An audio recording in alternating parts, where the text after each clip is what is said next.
This conference will now be recorded. So welcome to Linn County Public Health's virtual town hall. Our topic for today is information on personal finance, employment, and legal aid. We are very fortunate to have some speakers with us that can help answer questions regarding this topic. I'd like to introduce them and then give them an opportunity to share a little bit about their role and response in COVID-19. So we have Jane Drapeau from LIHEAP, Kelsey Bedwell from Horizons, Lisa Gavin from Iowa Legal Aid, and Mike Witt from Iowa Workforce Development. Jane, would you very briefly introduce yourself and explain how you are and how you and your organization are responding in the COVID-19 pandemic? Absolutely. Thank you, Caitlin, for the invitation to participate. I'm Jane Drapeau. I'm the CEO of LIHEAP, and LIHEAP is involved in COVID-19 response in a number of ways. First of all, we're active members of the Linn Area Partners in Disaster. We have team members that serve on the Childcare Committee. We also, in the community, are responding to the COVID pandemic by distributing food to our partner agencies. And they distribute it through their food pantries to people in need of food. And then we also are setting up and offering mobile food pantries. Very good. Kelsey, would you like to go next in introducing yourself, please? Absolutely. My name is Kelsey Bedwell, and I am the Director of Financial Stability at Horizons. So I oversee two of our service lines, Neighborhood Transportation Services and our Financial Counseling Program. Both of these programs are responding to COVID-19 in a number of ways. As many of you have heard, Neighborhood Transportation Service is the alternative to the city buses right now as they've closed due to the pandemic. So we've been providing free rides to essential workforce to ensure that individuals without reliable transportation can still get to and from work. Our financial counseling program is working to help people respond to the crisis through their own personal financial situation. This has been completed through loan modifications for mortgages, through rental counseling to help people understand and enact a repayment plan with their landlords if they're unable to pay rent. We've also set up a 24/7 email hotline, so if individuals have concerns or financial questions related to COVID, they can email Horizons there. We also, of course, have the Meals on Wheels program, and Meals on Wheels has been working tirelessly to ensure that homebound seniors in our community remain fed during the pandemic. Thank you. Thank you, Kelsey. Go ahead, Lisa, if you would. Sure. My name is Lisa Gavin, and I am the Disaster Relief Coordinator statewide for Iowa Legal Aid. And COVID-19 is obviously the largest disaster we've responded to. I also am the managing attorney of our Cedar Rapids Regional Office. And Iowa Legal Aid is involved in COVID-19 response in several ways also. The first is that although our offices are closed and we're all working remotely, we are continuing our intake applications and legal representation as we were before the pandemic happened. We also, since the pandemic, have partnered with the Iowa State Bar Association and the Polk County Volunteers Lawyer Project and have created, I'm sorry,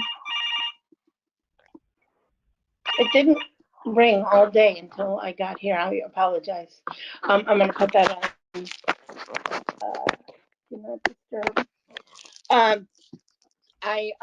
So we have partnered with a COVID-19 legal advice hotline, which has been operational since March 31st. People are able to call in and ask questions about their personal situation and receive free advice from a lawyer. What we do is people call in, they leave a message, and we call them back. If they're income eligible for Iowa Legal Aid, they will receive advice and possible representation from legal aid attorneys. If they're over income, they will receive free legal advice from private attorneys from the Iowa State Bar Association. So no one will be turned away and everyone can receive free legal assistance. Thank you, Lisa. And Mike, would you like to introduce yourself and your role in the COVID-19 response, please? You bet. Thank you for the invitation. I'm Mike Witt, and I am one of the division administrators with Iowa Workforce Development. And actually, my role, I oversee all of our field operations, so our Iowa Works centers across the state. Even though those centers are closed currently to in-person visits, we still have the ability to take documents through the door, to visit with folks if they come, to take down names and numbers, to call back, or to set up a phone appointment or a virtual appointment. But basically, our agency currently is handling, obviously, the unemployment side of this pandemic, COVID-19, assisting all Iowans that are impacted due to the pandemic, as well as assisting employers who have had to temporarily lay off folks, maybe temporarily close, and now some of those employers that are starting to reopen at a small level, assisting them as well. Thank you. We're going to go ahead and get started. I know there's probably many questions for our speakers today. Just a reminder to our participants on the line, please mute yourself. And then speakers, when you are not presenting, please mute yourself. The format for today is that speakers are going to first answer questions submitted ahead of time, and then we will take questions live from people that are attending live with us here. If you do have a question to submit, you can submit that question in the chat function of GoToMeeting, or you can send an email to lcph.meetings@linncounty.org. I'm monitoring that with my other computer here, and I will see those emails as they come in. And we'll get to your question as soon as possible. Just a reminder that this meeting is being recorded and will be posted publicly. The questions that come into the chat box are not being recorded as part of the meeting, so feel free to chat your questions in and know that that will be done in a private manner. So we have many questions that we have submitted in advance to answer, so I'm going to go ahead and get started with those. I would ask that participants that have questions regarding employment and the questions that might be best answered by Mike, submit those right away. I understand that Mike has a time commitment to get to here, and so we're going to try to get those questions for him answered right away. So the first question is, I need to file for unemployment. Where do I start and what is the process?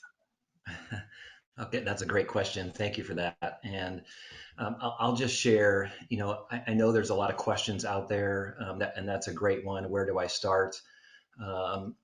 Everything that is related to this pandemic or COVID-19, we have done a great job of sharing as much information as possible on our iowaworkforcedevelopment.gov website. When folks visit that page, there are many banners at the top of pretty much every page. And then we have a tab at the top for COVID-19. And so that COVID-19 tab is really the best place to start. If you have questions, we have things like links to the 3 Unemployment CARES Act programs, the Pandemic Unemployment Assistance, the Federal Pandemic Unemployment Compensation, which is the additional $600 that folks are eligible for if they're impacted by the pandemic, and then the extended compensation that will be coming very soon as well. And also on that page are 2 very key documents that folks should read. We update those daily. They are a frequently asked questions document for individuals and one for employers. I think yesterday those documents were updated with questions related to some of the counties that are currently some of the businesses that are currently starting to open at a small level. We've updated some of those questions for individuals and for employers. And then also on that page, the COVID-19 tab, down towards the bottom are links to recorded webinars that we've done over the last 3 or 4 weeks with individuals and with employers. That tab also has the instructions on how to file for unemployment to get that started, as well as being able to read about the 3 different CARES Act programs, who's eligible, what they're all about, what they mean. All of those things are found on the COVID-19 tab. At the top of that page in the colored banners, there's also other key information. So for example, one of the top banners talks about the way individuals can reach out to us if they have questions, if they have issues with their unemployment claims. We have a toll-free 866 number that folks can call. Yesterday, we switched back over to a different system that hopefully is a little easier for folks when they call. They'll hear some background music while they're in the queue and waiting for a person to pick up the line. And then also in that banner is our unemployment claims email box, uiclaims@iwd.iowa.gov. We have a team of folks that are managing and monitoring the email box, responding to customers with their questions. As long as they share their name, their address, a phone number, and the last 4 of their social, when they send us an email to that box, we have the ability to look up their situation, call them back, and help discuss and fix or whatever we need to do. So that COVID-19 tab really is the best place to start. There's links to file your claim, and there's also information about what to do after you file your claim. Thank you, Mike. That was very thorough information. Our next question could be regarding unemployment, but also maybe a stimulus payment. So the question is, what do I do if I have not received my unemployment or stimulus payment?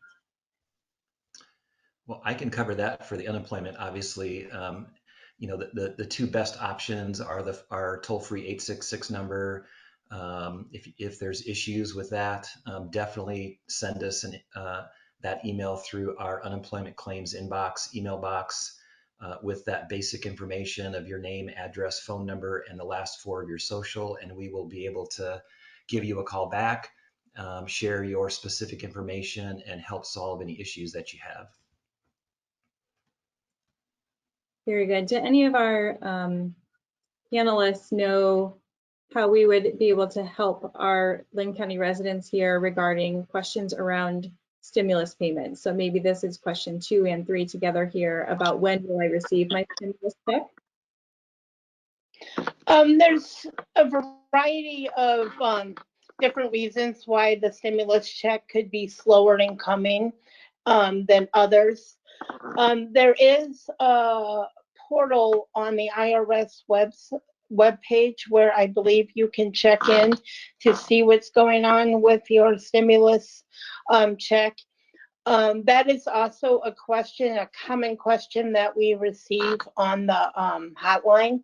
And so if you would like to talk with a lawyer about your specific situation to find out what's going on with your stimulus check, that may be something to call the hotline. And I believe the number is included in the materials. And you can talk with someone specifically about that. Thank you, Lisa. That's a good point that we will have a resource page at the end of our slides here where we will share some of the resources that the speakers have been mentioning in their answers. Lisa, do you want to know, or any other panelists, is that also the best place to get their question answered about information about the stimulus check, and then what happens if they did not file for taxes in the last 2 tax years? Yes, Caitlin, I can speak to that some. Lisa, if you had something to add to it, go ahead. Okay, so on the irs.gov tool that Lisa was talking about, there is a Get My Payment tool, and that was actually just updated earlier this week. So if you previously used the irs.gov Get My Payment tool and you got an error message or didn't receive a date when you would receive your stimulus payment, that should be updated in there now. We've seen for many clients that it is. This webpage is also a great resource to know if you haven't filed your taxes, how you can submit your bank account information. and how you can submit information to make sure you qualify on both the dependent side of the stimulus check and the personal individual adult side. And that's just all right on the home screen of irs.gov. When you go to that first screen, there's all of those multiple tools, and they're very clearly labeled. Get My Payment is specifically for people who have filed taxes, and the non-filers tab is for those, of course, who haven't filed and want to submit information to receive that. Very good. Thank you, Kelsey. I'm going to go to the next slide with further questions for our panelists here. So the next question is also related to the stimulus check. And I just, before we get started on this next set of questions, excuse me, I just want to remind our attendees that if you have a question, you can submit those via the chat function within GoToMeeting, or you can either email them to lcph.meetings@linncounty.org. So the next question is, how can I best use my stimulus check? So I can share some information about that one. Many people have been looking for guidance on how to use the stimulus check, which is of course very specific to your financial situation. The general idea is that the stimulus check should first be used for any of your basic needs. So if you are struggling with food or medical supplies or anything like that, you of course want to take care of those basic needs first. And address those. Of course, not forgetting the community resources like LIHEAP and things like that that you can utilize for food resources during this time and save your monetary resources. But after that, we really want to highlight to people, as a HUD housing counseling agency, we really focus on housing stability. And for many people, they may be struggling to pay their rent this month in May if they have previously lost their job due to COVID-19. So that stimulus check can be a great opportunity for you to pay your rent or your mortgage, even though there's a moratorium, so you won't be evicted or foreclosed upon. It's still best to pay that mortgage or rent if you can. That way you don't risk having to pay multiple months at a time when the moratorium ends and you could face eviction or foreclosure. So really trying to keep that housing stability and those basic needs covered should kind of be the first priority. And after that, it can be a great tool. Many people that we've seen have used it to get ahead on their debt payments, pay off some smaller debts that they have to kind of boost their credit score. People have used it to secure reliable transportation. There's a lot of opportunities, but just making sure to address those first basic needs. And Jane, I don't know if you have anything to add to that, but I just think utilizing those resources. I would, Kelsey, I would agree with everything that you said. As you indicated, there is a moratorium for when renters can't be evicted and you can't have your home foreclosed upon. It is always good to make those payments and get ahead. And if you need food, rather than spending your stimulus check on food, look at the resources that are available within the communities. HACAP offers a variety of mobile food pantries throughout the community. The dates and locations of those are listed on our website, and that will be listed on the slides as well.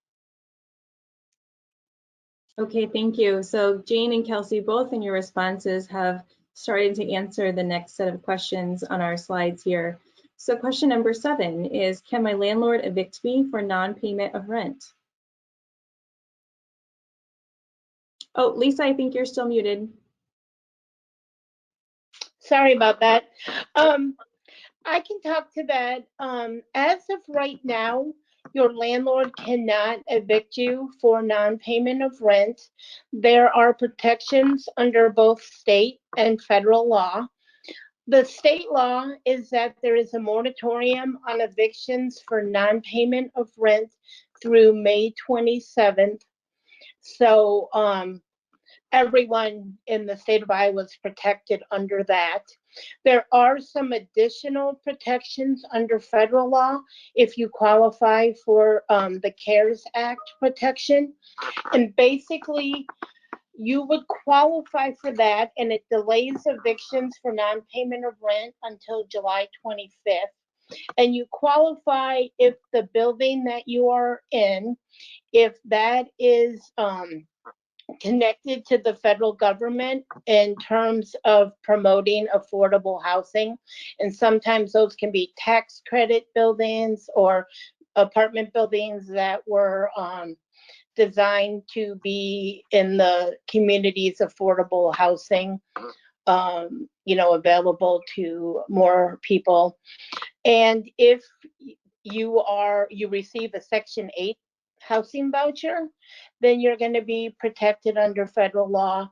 And also, if the mortgage that your landlord has on the property is federally guaranteed, then that also is covered by the CARES Act. And there are some estimates that up to about 80 to 90% of tenants could fall under the federal protections.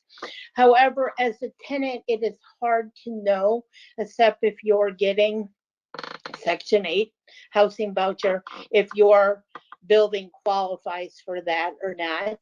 So that is something, if you get notices from your landlord after May 27th and you want to know if you're protected federally, that is again something that you could call the hotline with, because we have resources to be able to determine if your apartment building is one of the federal connected with a federal program to offer affordable housing, or we can look at the actual mortgage your landlord has to see if it's protected under federal guarantee of the loan. So it's hard to find that out on your own, but that is something that we can help you with.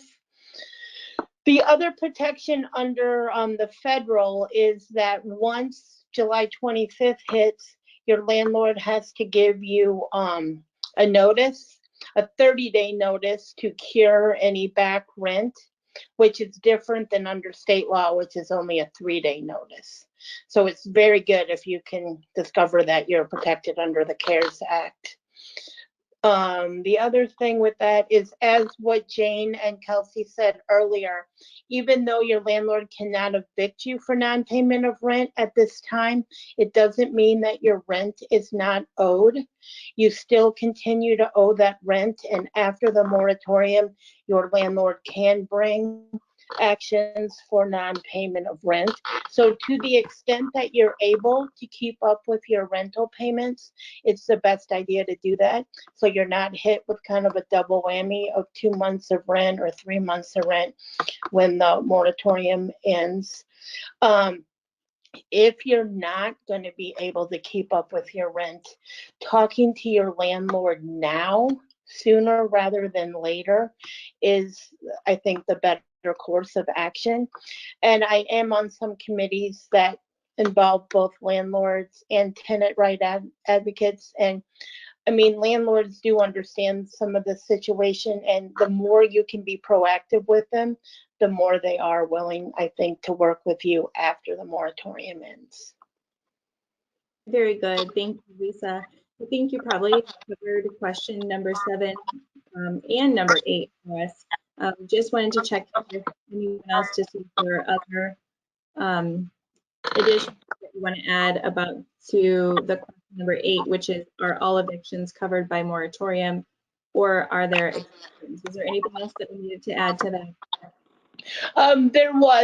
There are some clear-cut exceptions to the moratorium, which means regardless of whether you're under the federal or state protection, if your landlord believes that you are creating a clear and present danger in the apartment, they can file for an eviction against you, and those are not covered by the moratorium.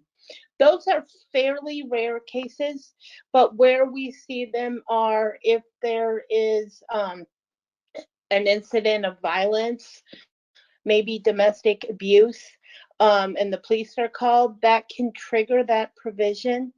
Obviously, the victim of the domestic abuse would have a defense to that. The aggressor or the person causing the assault would not.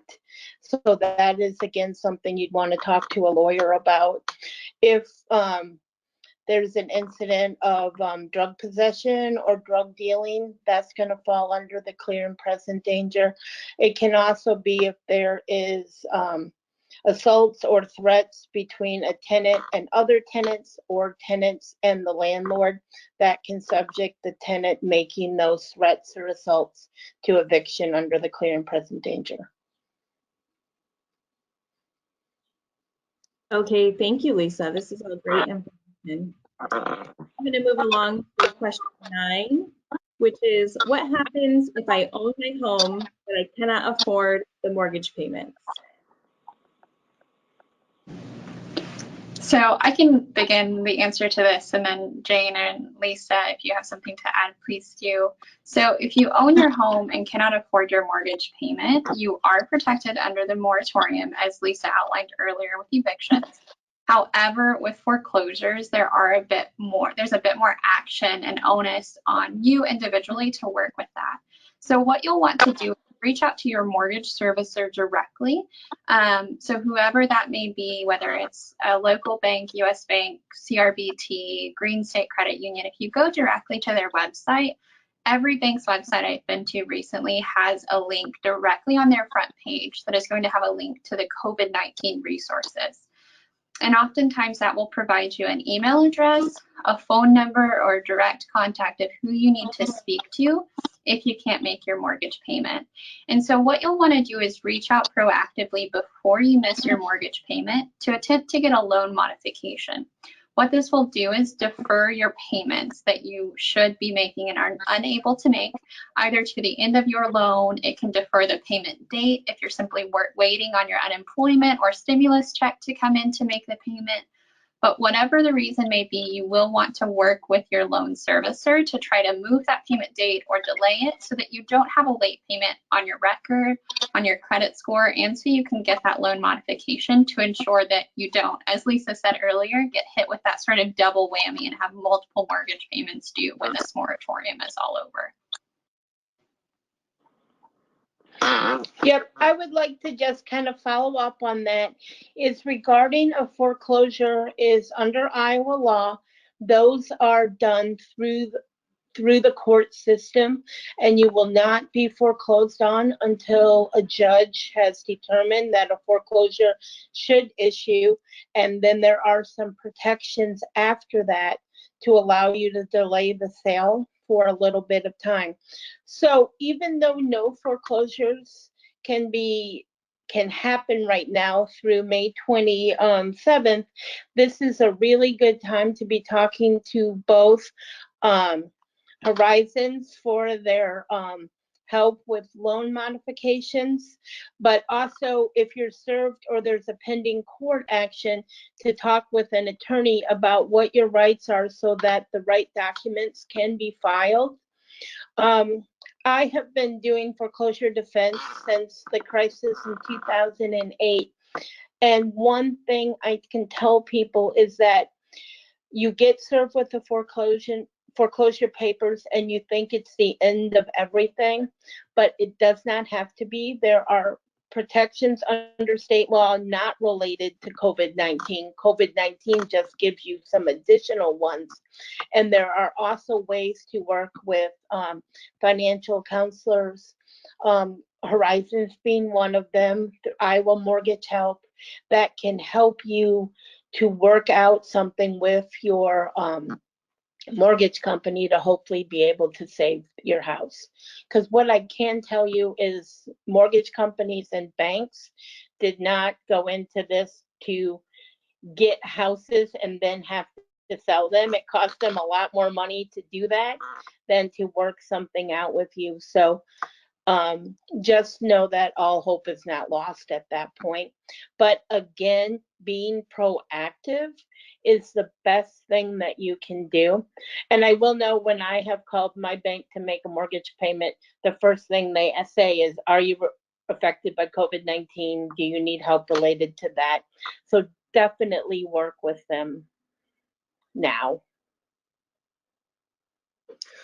One thing I would add to this is, if you're struggling to make your mortgage payments, meet with a financial counselor at Horizons, make an appointment there to have them help you work through your budget to see what you can do within what your current earnings are to help you avoid a situation going forward. What I would always tell my clients is, as a lawyer, I can help to slow down the process in the court, but it's really going to be that loan modification and what you work on with your financial counselor that is going to win the case for you. Very good, thank you. This is such a wealth of information for people. On a related question, our question number 10 is, if I cannot afford my credit card or loan payment, what should I do? Absolutely. So I'll take this one. So with credit cards and loan modifications, we're going to be looking at a similar situation to your mortgage loan in that you really want to be proactive. Now, under credit card payments and loan payments, there aren't any sort of protections on those right now. So you are still responsible for those payments, but that doesn't mean that financial institutions aren't still being flexible and willing to work with clients as long as you're reaching out and proactive. So if you let them know you've been affected by COVID-19, they are assisting with delaying those payments, deferring those payments, changing payment dates, lowering interest rates temporarily. There's a lot of different programs that many different financial institutions have in place. And now, of course, on the student loan side of things, which is slightly different, all of those federal student loans have been automatically taken down to 0% interest, and all automatic payments you had scheduled have been stopped until September 30th.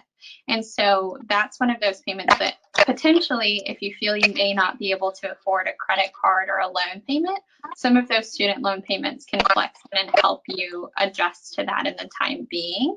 But it's really just taking that proactive stance, looking at your holistic budget, and of course, utilizing financial counselors to help you identify that. But there are some solutions out there. There are some deferred payment options, some decreased interest rates, and some ways to miss or modify those payments, but not negatively impact your credit, because that payment history is so important to your credit score long term. I would just follow up on that. That was really great advice. Some of looking at the priority of your loan payments are, I would say, after your housing needs, looking at a car payment, because most of your car loans, you have pledged your car as security.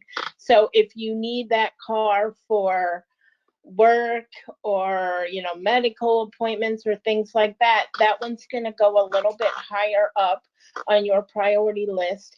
Although there's not any specific protections for car loans, there are, I think, ways that you can negotiate or talk with your lender about the situation. Can you lower your payments for a little bit? Can there be things that you can do? Because again, the bank is in the business of loaning money for people to buy cars, but they don't really want your car because it costs them a lot of money to have to sell it and do an auction and repo it. And so again, this is where I think being proactive is the key. And because unfortunately, if you just ignore it, and I know that can happen when you have no income and all these debts are out there and it's just too much. But if you can be proactive, it shows the lender that you care. And I think they're more inclined to then work with you on that. Thank you. I'm going to move to the next slide, which has the last set of questions that are in advance. And so my opportunity to remind participants to chat in questions or email us. I haven't received any so far, so if you do have questions, feel free to send those along. So question number 11 is, for parents of young children, are there any programs to help offset the cost of childcare, given that school has been canceled for the rest of the year? Oh, I can start off answering this one. This is a great question because now that the state is opening up and more people are being called back to work, and we know that school is not going to be in session, we need to find somewhere for our children to go so they can be safe while we're out of the home. or at work. So there is a program, the Department of Human Services, the Iowa Department of Human Services, childcare assistance that is available to lower income households to obtain. And in order to do that, you would go get information on that. You would go to the Iowa Department of Human Services website, and there's a specific childcare link that you can click on to gain information on the what the eligibility criteria is. And there's a worksheet for you to work through to help you determine if that would be a good fit for you. There's also information on what type of a child care provider you need to be looking for that will accept the child care assistance payment as their payment for your child care as well. Thank you, Jane. I think that our question number 12 is also one that you could answer. The question is, has the Low Income Home Energy Assistance Program, or LIHEAP program, been extended? Yes, and for those who don't know what the LIHEAP program, the Low Income Home Energy Assistance Program, is a cash payment that is made to the heating provider of eligible households. And the income eligibility is 175% of the federal poverty guideline. That program has been extended through June 30th. So if you're interested in applying for that and need some help with your heating bills, please contact HACAP. And even if you have applied previously and you were found to be not eligible, we would encourage you to apply again, because we can look at current household income circumstances in qualifying a family for the payment. So the place you would go to is HACAP, www.hacap.org, and on our website, there's a link that says Low Income Home Energy Assistance Program. Click on that, and that will give you all the information that you will need to be able to get an application submitted. You can submit it electronically, you can fax it to us, or you can call us, and we'll have an energy counselor talk with you as well. Very good. And then our final question that was prepared in advance is, how do I sign up for SNAP assistance? And can we also explain briefly what SNAP assistance is referring to? I can answer that one as well. SNAP assistance is what we've previously known as the food stamp program, and it's assistance that is available to eligible households. And there is a state hotline number that you can call to get information. And I'm going to give you the phone number for that because I haven't provided this to Caitlin yet. If you're interested in applying, call 1-855-944-3663 to be able to talk to a SNAP counselor about the application process that you need to go through and get it submitted to the Iowa Department of Human Services for approval. Thank you, Jane. We just had somebody ask a question to clarify the date that the LIHEAP program has been extended to. Can you repeat that briefly? The applications for the LIHEAP program have been extended through June 30th of this year. Very good. Thank you. So I'm just going to take a moment to pause and wait for our participants to submit any questions they have. This is just a reminder on how to do that by either chatting it or emailing it to lcph.meetings@linncounty.org. If possible, indicate who your question is for. And if we haven't got a large flurry of questions right now, but if possible we get too many that we can't answer, we will get back to you if we don't have the opportunity to respond. And I also just want to remind people in general in Iowa, you can get information on COVID-19 by calling 211. And then as far as more of the transmission of disease type information is available through Linn Public Health's website, the Iowa Department of Public Health, or the Centers for Disease Control website on information regarding COVID-19. So I'm going to pause just for a second here. I'm not seeing any come through. So I think what I'd like to do is just give an opportunity for our presenters to share any information they would like people to know that we haven't already touched on. So Mike, if possible, could I start with you and give you the opportunity to share any information that you would like to let our Linn County residents know. I'm not sure if I have any new information, but I think, as I've done some community town halls like this, some of the same questions come up. And really, like I shared initially, many of those questions are on our website, on our COVID-19 tab. As we get those questions, we're sharing those up, and we're updating those frequently asked question documents. We're adding new things daily. So, if folks have questions, if they're not sure what to do, start at that page on iowaworkforcedevelopment.gov on the COVID-19 tab. And I think if they spend just a few minutes reading some of the information, the frequently asked questions, the videos on how to file for unemployment that walk you through step by step. We have several of those videos in multiple languages, and we have multiple language links that people can use to translate some of the information that's on those pages and the links they go to, maybe before they call or before they email. It might answer some of those questions, but for sure to utilize our 866 line to call if you have questions or have concerns or have issues, and especially to use the email inbox that's listed on all of our pages. Those are being manned and responded to, and we're calling customers back as things come in. So I think that's what I have for updates. Thank you, Mike. I'm going to move to Lisa next. Lisa, is there anything else you'd like to share before we depart?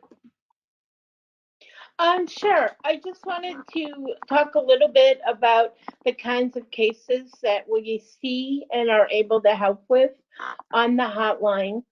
Primarily right now, we've been seeing mostly employment-related questions. Some of them are related to unemployment, on eligibility on that, or filing appeals if your unemployment application has been denied. What we're seeing now, not in Linn County, obviously, but in the 77 counties that are slowly opening, is people having questions about if their employer is opening, what are their rights in terms of their own personal situation, about returning to work, and whether or not they will still be eligible for unemployment. And that can be fairly complicated and can depend on your own personal situation. So we are talking about that with people. Other things that we're seeing is some issues related to increased domestic violence and helping people to get protection orders to be safe. Also, people are still having questions about some of their landlord-tenant situations. How do they get repairs done safely? What if the landlord now wants to come in and make repairs and they don't feel safe about having people in the home? Sometimes they have questions about what if the landlord is showing the apartment to potential new tenants? What are my rights regarding that? So basically, we're just seeing a lot of different issues, and as those moratoriums start to expire, people are going to have questions and need assistance negotiating with the utility companies, with their landlords, maybe with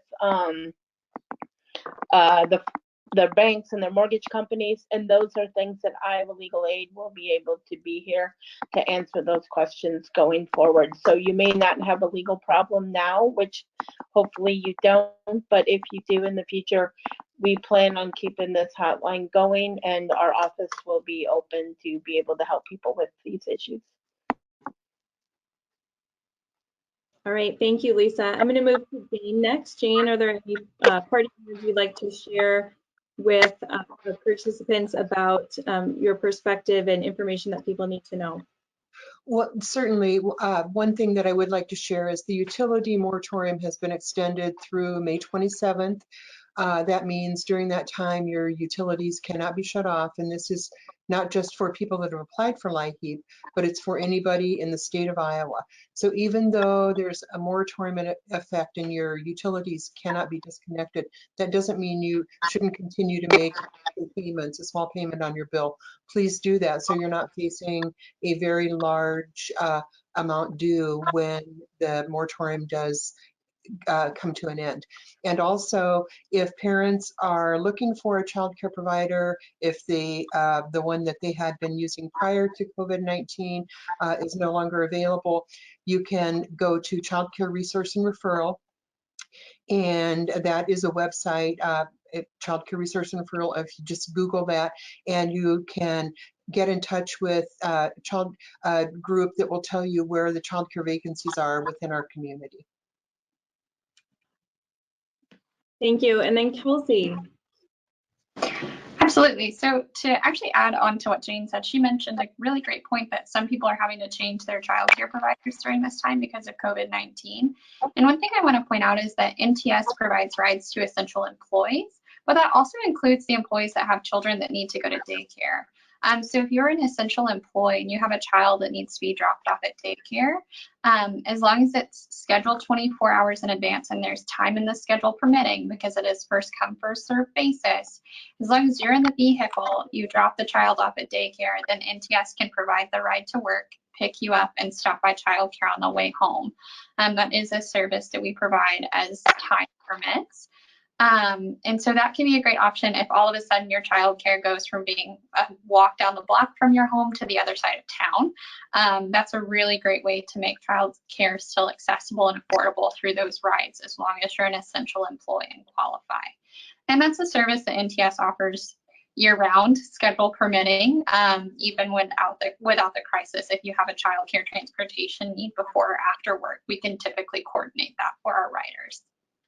On the financial health side of things, I just want to follow up and emphasize that financial health counseling can help you apply for and receive a loan modification if you need that on your mortgage. And we also do tend to help work with you in if you want to know how to speak to your creditors to edit your car loan, or if you just have a change in income suddenly because of the crisis. We are definitely here to help you crisis budget to address the situation. And we do a lot of resource and referral. So we can often help you connect to resources in the community to help the budget you have that may be tighter stretch a little further going forward through community partners, like the referrals we do to Legal Aid and to LIHEAP and different community partners. So I definitely encourage you to reach out, even if it's not a service you've needed in the past, because a change in your income and your financial situation can be a really scary, stressful situation. And our financial counselors can walk you step by step through that and help you connect with the best resources for you in the community. Kelsey, there's a question related to the comment that you just made. There's a question regarding the child care service that's available right now. So is the service to drop children off at daycare available regularly or just due to COVID? Yep, so that's available regularly. So during regular NTS rides, typically riders pay $6 a ride. So there is an additional charge for that extra stop, but we do coordinate that and are able to drop off to childcare. We just have to make sure the parent is in the vehicle with the child. So you want to schedule the time to drop off the child and still get you to work on time and vice versa with coming home, but that's available year round on the scheduling permitting. Very good. I want to say another thank you to our speakers today. I know that because of their role in responding to COVID-19, they're very busy, and this was time out of their schedule in responding. So thank you all. I'm going to just review some of the resources that we have covered. Not all of them are on there, so I will add these resources to the slides, and then the slides will be posted on our Linn County Public Health COVID-19 webpage, along with the link to the recording. So again, 211 is a resource you can call if you have questions about COVID-19 or many of the resources that were touched on today. The Gazette has a coronavirus resident resource page, which also has many resources linked to that page.